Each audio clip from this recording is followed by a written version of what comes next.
Melawan musuh kita itu yang akan menjadi topik pembahasan kita dalam program acara Verona Voice di hari ini. Tahukah saudara bahwa firman Tuhan mengatakan dengan jelas bahwa musuh orang Kristen itu bukan mereka yang memiliki darah dan daging. Tetapi sebaliknya firman Tuhan mengatakan bahwa musuh orang percaya adalah iblis. Roh yang ada sebagai penghulu-penghulu di udara.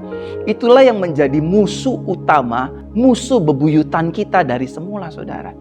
Jadi, Bapak Ibu Saudara terkasih dalam Tuhan, orang-orang yang selama ini menyakiti kita, orang-orang yang selama ini mendendami kita, orang-orang yang selama ini bahkan berbuat jahat atau membicarakan kita yang kasar-kasar, mereka bukan musuh kita. Nah, segala sesuatu yang kita miliki, artinya segala sesuatu yang masih memiliki darah dan daging, itu bukanlah musuh orang percaya. Saya ingin jelaskan, mertua kita itu masih ada darah dan dagingnya. Meskipun mertua kita seringkali bikin kita marah, Bu, Pak, mereka tetap bukan musuh kita. Orang yang membakar gereja, orang yang menghancurkan gereja dengan bom, dengan dinamit, dengan perusakan apapun, mereka bukan musuh kita.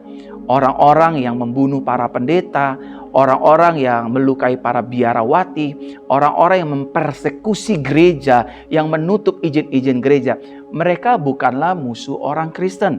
Mereka lah bukan musuh orang percaya. Bahkan orang-orang yang telah mengkhianati kita, memfitnah kita, ngomongin kita, ambil uang kita, bawa kabur usaha kita, mereka tetap bukan musuh kita. Karena memang firman Tuhan mengajarkan itu dengan jelas dan gamblang. Musuh saudara dan saya, musuh orang Kristen adalah iblis, penghulu-penghulu yang bertata di atas langit-langit dunia ini. Saudaraku terkasih dalam Tuhan, pertanyaannya adalah siapakah musuh orang percaya selain iblis?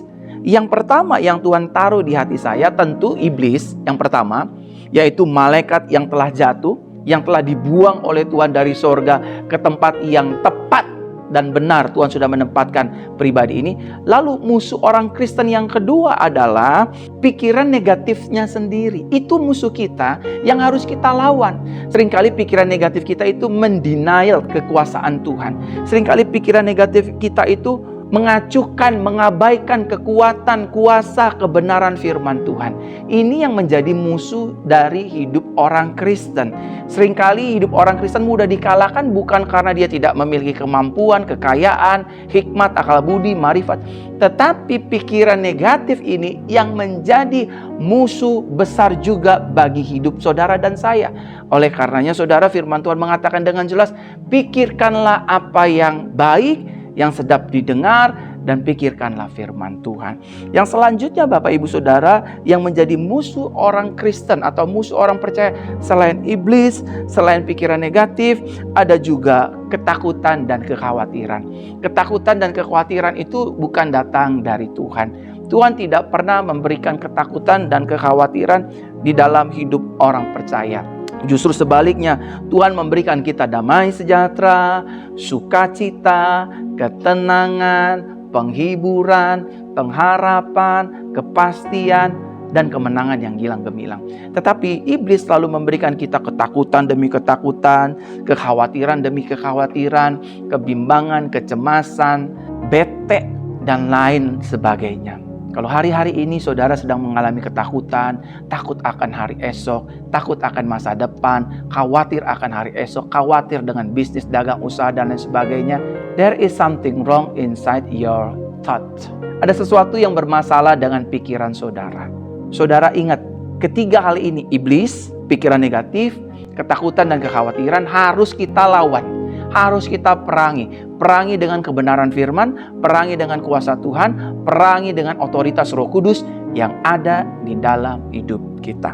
Yang keempat, siapakah musuh dari orang percaya? Siapakah musuh dari orang Kristen? Yang keempat adalah hawa nafsu kedagingan kita sendiri. Seringkali karena hawa nafsu, karena kedagingan kita sendiri, kita mengabaikan kebenaran firman Tuhan. Kita menghalalkan segala cara dalam berbisnis, dalam melayani. Yang penting saya untung banyak, yang penting saya mendapatkan popularitas, yang penting saya mendapatkan kenyamanan, yang penting saya mendapatkan keamanan di depan sana. Saudara, hawa nafsu dan kedagingan seringkali membawa saudara dan saya terjelembab, jatuh di dalam berbagai-bagai pencobaan. Jangan serakah jadi orang. Kalau saudara sudah punya rumah, bersyukur kepada Tuhan. Saudara punya pekerjaan, bersyukur kepada Tuhan. Belajar mengucap syukur, karena ketika saudara belajar mengucap syukur, maka hawa nafsu kedagingan kita semakin hari semakin menghilang dalam hidup kita. Lawan hawa nafsu dan kedagingan kita, saudara.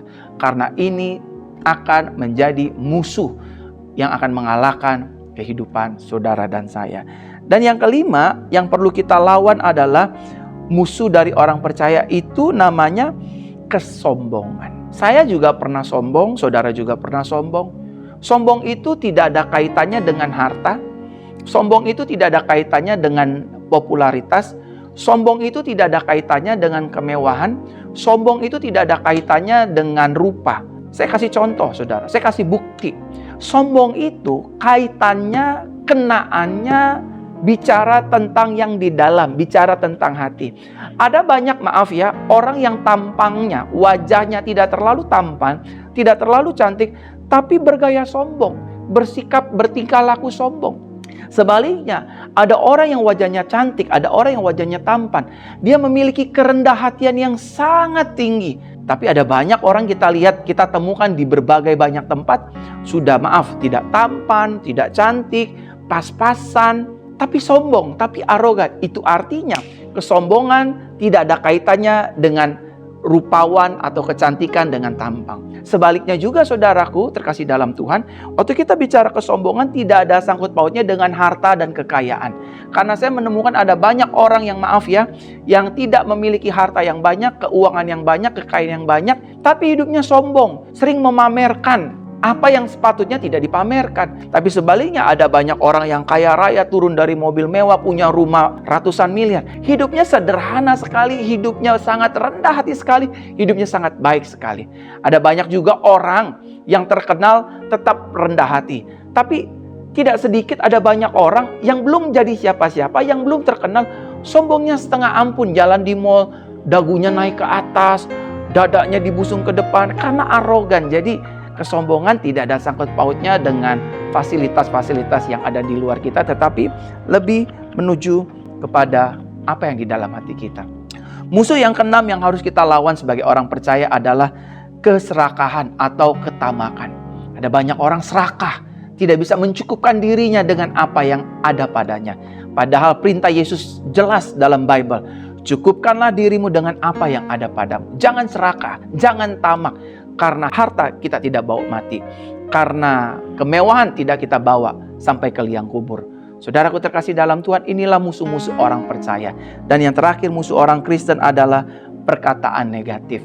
Seringkali perkataan negatif inilah yang menyandung karir keberhasilan kita. Bukan karena kita kurang pintar, bukan karena kita kurang koneksi, bukan karena kita kurang berdoa, bukan karena kita kurang rajin beribadah, tetapi seringkali yang membuat empat ini tertutup adalah perkataan kita yang negatif. Saya ini orang yang sudah gagal, saya ini orang yang gak berhasil, saya gak punya koneksi, saya ini sudah hancur-hancuran dan sebagainya. Kata firman Tuhan, sesuai imanmu, sesuai perkataanmu, itu yang akan terjadi. Karena firman Tuhan berkata dengan jelas, hidup mati seseorang dikuasai oleh lidahnya. Siapa yang akan menggemakannya, maka dia harus memakan buahnya. Baik itu buah baik ataupun buah buruk, perkataan negatif akan menjadi kenyataan dalam hidup kita.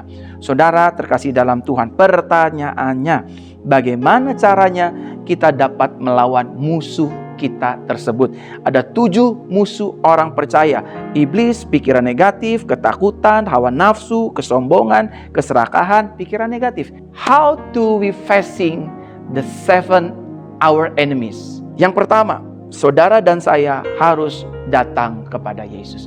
Mau ngapain kita datang kepada Yesus? Kita minta bimbingan Tuhan, kita minta pengarahan Tuhan, kita minta tuntunan Tuhan. Bagaimana kita meredam ke-7 musuh kita ini? Orang yang datang kepada Yesus tidak akan dikecewakan, orang yang datang kepada Yesus juga tidak akan diabaikan imannya, tetapi dia akan diberkati, dituntun, dibimbing, dan diarahkan agar menjadi serupa seperti pribadi Kristus. Yang kedua, bagaimana caranya kita dapat melawan musuh kita? Mintalah bimbingan Roh Kudus. Bukankah firman mengatakan bahwa Roh Kudus adalah pribadi yang menginsyafkan kita? Kalau hati kita sombong, hati kita penuh dengan kearoganan, saya sering kali minta bimbingan Roh Kudus. Roh Kudus, saya tadi habis buat salah gini dan gitu. Roh Kudus menginsyafkan saya. Roh Kudus menuntun saya. Roh Kudus bahkan melindungi dan menjaga hidup saya. Dan saya berharap lewat program ini, saudara juga dituntun, dibimbing oleh Roh Kudus.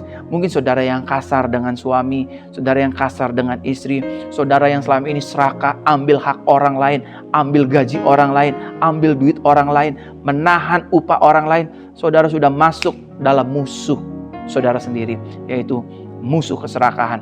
Mungkin saudara hatinya gak bisa disenggol sedikit, baru dicolek sedikit langsung marah. Apa.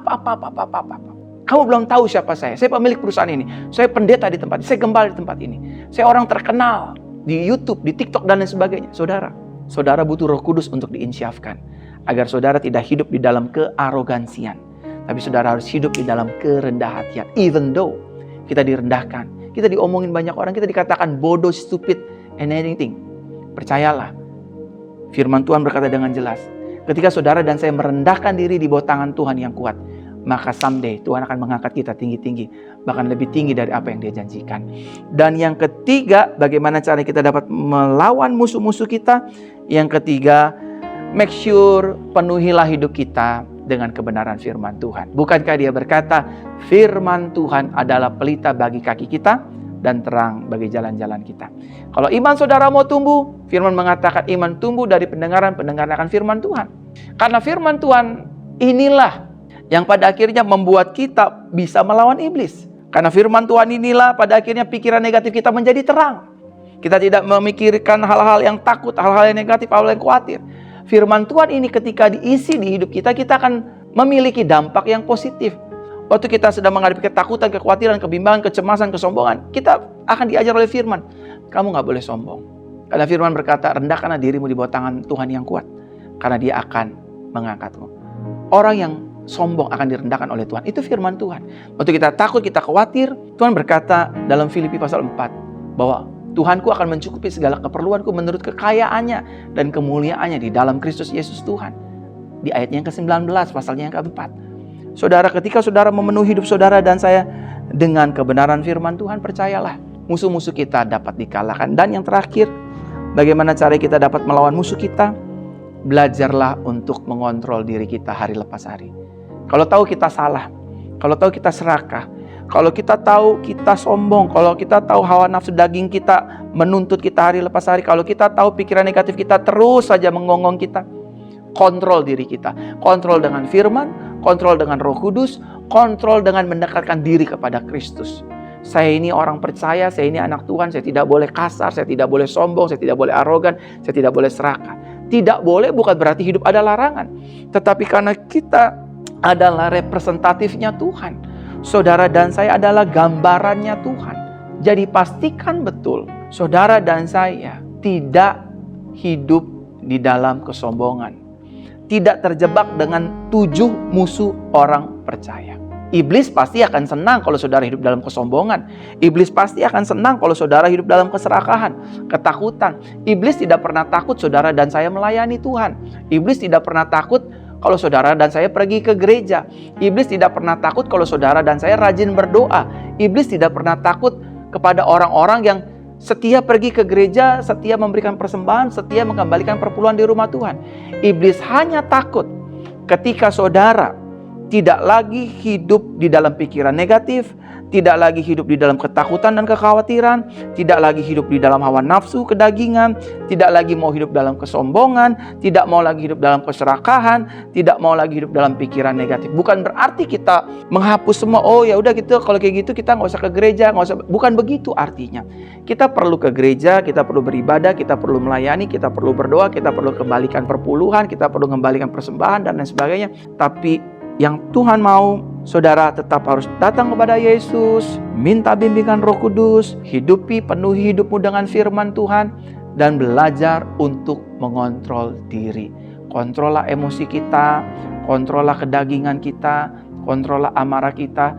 Ya kalau terlepas 1-2 kali namanya manusia. Tapi buru-buru cepat berubah, buru-buru minta maaf sama Tuhan, buru-buru rubahlah karakter kita. Bisa kok, dalam Tuhan selalu ada kepastian. Dan bisa di dalam Tuhan. In Jesus Christ, nothing is impossible. Dalam Yesus, sesuatu dapat saja terjadi. Amin, saudara. Bagi Bapak Ibu Saudara yang hari ini menyaksikan program Verona Voice, mari ingat ya, yang harus kita lawan bukan orang-orang yang membenci kita, tapi yang harus kita lawan adalah 7 musuh kita yang tadi sudah saya jabarkan secara matang dan terperinci. Kalau saudara hari-hari ini terjebak oleh setan untuk membenci orang tua, membenci suami, istri, anak, orang di sekitar kita, teman pelayanan, pendeta, pengerja, ini saatnya saya berdoa bagi saudara. Mungkin hati saudara sakit, tak terbiasa untuk mengasihi dan mengampuni orang jahat. Izinkan saya berdoa. Letakkan tangan kananmu di dada. Ya, saudara yang menyaksikan ini, yang mendengarkan program ini juga, saya Pastor Verona mau berdoa. Roh Kudus, aku berdoa, cabutlah kebencian, sakit hati, dendam, kecewa di hati mereka. Musuh mereka bukanlah darah dan daging, musuh mereka adalah bukan orang-orang yang menyakiti, tapi musuh mereka adalah iblis, pikiran negatif, ketakutan, hawa nafsu, kesombongan, keserakahan, dan pikiran negatif. Tolong selamatkan mereka, ubahkan hati mereka. Roh Kudus, insafkan hati kami, ubahkan kepikiran kami, ubahkan point of view kami menjadi point of view-nya firman Tuhan. Di dalam nama Tuhan Yesus, lepaskan mereka. Aku berdoa, terjadilah dalam nama Yesus. Haleluya. Kiranya melalui program ini, saudara dan saya dipulihkan, diberkati, dan saudara juga mau menjadi berkat bagi banyak orang. Ingat, musuh kita bukanlah mereka yang masih memiliki darah dan daging, tapi musuh kita adalah iblis. Jadi jangan pernah bermain-main dengan iblis, jangan pernah berkomunikasi dengan iblis, jangan pernah bersentuhan dengan iblis. Karena mereka adalah musuh kita. Lawan iblis, tunduk kepada Tuhan, maka iblis akan lari. Sampai jumpa di program Verona Voice selanjutnya. Tuhan Yesus memberkati. Haleluya. Amin.